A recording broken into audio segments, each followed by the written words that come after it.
alam. For the future, hindi nyo pa alam? Sa France, in-approve na yung treaty ng net carbon 2025. Ibig sabihin, wala na talaga. Maglalakad na lang tayo kung gusto pa natin mabuhay yung mga anak at apo natin. Okay, na kuryente, maglakad. Ang hirap mo. Magiging ano na tayo, yung kagaya dati ulit. Back to the old ways. Parang tayong Java man. Eh, lahat naman ang galing dun eh. Ilang years nga tayong ganun dati, Java man. Di ba? Hindi nga nagluwa na. So let's hear from Chrissy. Wait lang, katandun ko. Wait lang po 5 minutes. Direk, okay na? Yeah. Ate ka lang, gusto ko ni ate na video ko mahilig siya. Okay, uulitin ko. Guys, let's all hear from the hashtag LGBTQ Plant a Tree Project.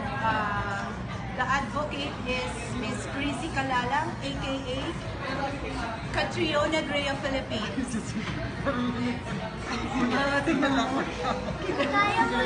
Kaya mo yan, Becky. Ganun kasi. Okay. For me, being here tonight is not just a dream. I believe I found my mission. It's a representation of my dedication, resilience, and perseverance. I do believe that my mission is to show the world that magic happens when we refuse to give up, because the universe always listens to stubborn heart. Kapungha. Anyways, so yun na.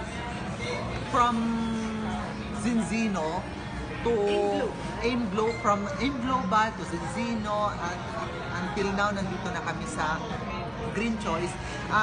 Parang nagkaroon kami ng tinatawag na higher calling, ng purpose, ng mission, na hindi lang pera-pera.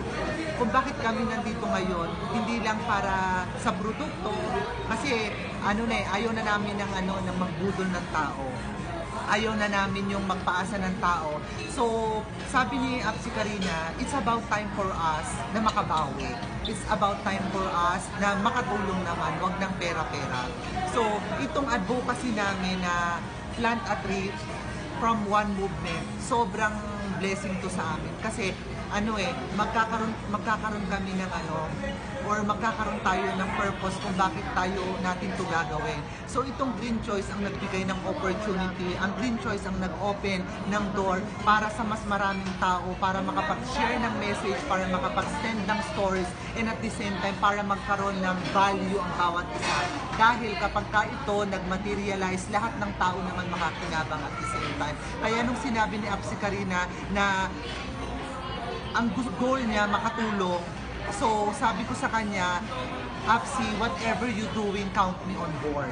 Yeah. So sasamahan ka namin at naniniwala ako na mas marami pang sasama dahil hindi na lang para kumita ng pera, but at the same time, mas maraming ma-reach out na tao.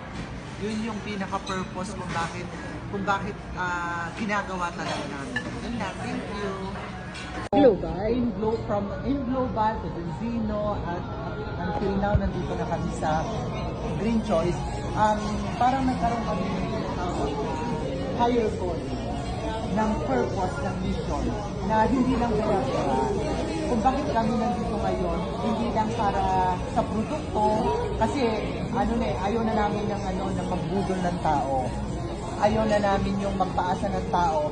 So, sabi ni Apsi Karina, it's about time for us na makabawi. It's about time for us na makatulong naman, huwag ng pera-pera.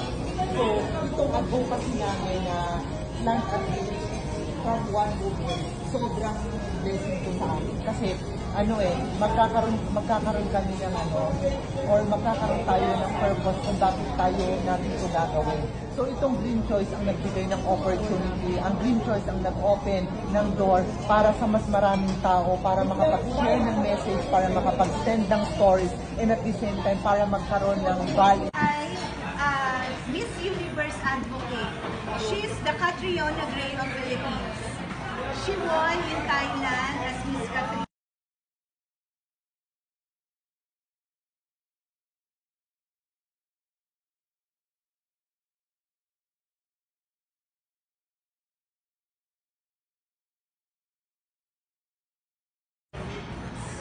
Power Bill Plus. Powerfill Plus dahil kung walang Powerfill Plus, hindi masisave yung buong mundo dahil yung yung nabubutas na yung ozone layer. Kaya, kung ginamit mo to, makakatulong ka sa mundo. Yes, kasi yung usok, no, nawawala. Nakita mo yung mga videos. So, paano ka makakatulong sa ating Mother Earth? Makakatulong po ako sa Mother Earth na magpa-plant po ako ng trees. Wow! Kaya, sali na kayo sa hashtag plant trees. Hashtag inspiring. Hashtag inspiring din.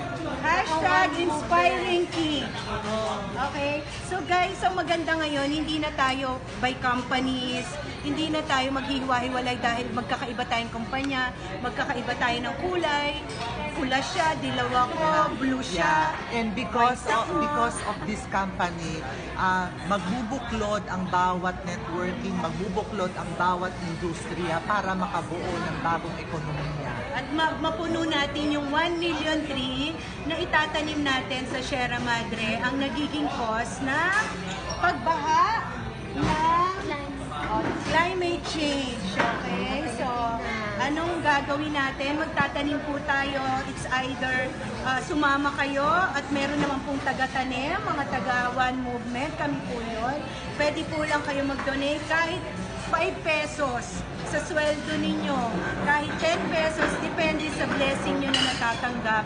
May taga-tanim naman po pero pag gusto nyo matry na mahawakan yung plant, na ilagay mismo sa earth, then makikita nyo po siyang lalaki na kahit wala na kayo sa mundo, nakikita nyo po na meron po kayo naiwan. Legacy. Legacy. Okay? So, maraming salamat. Supportahan nyo kami.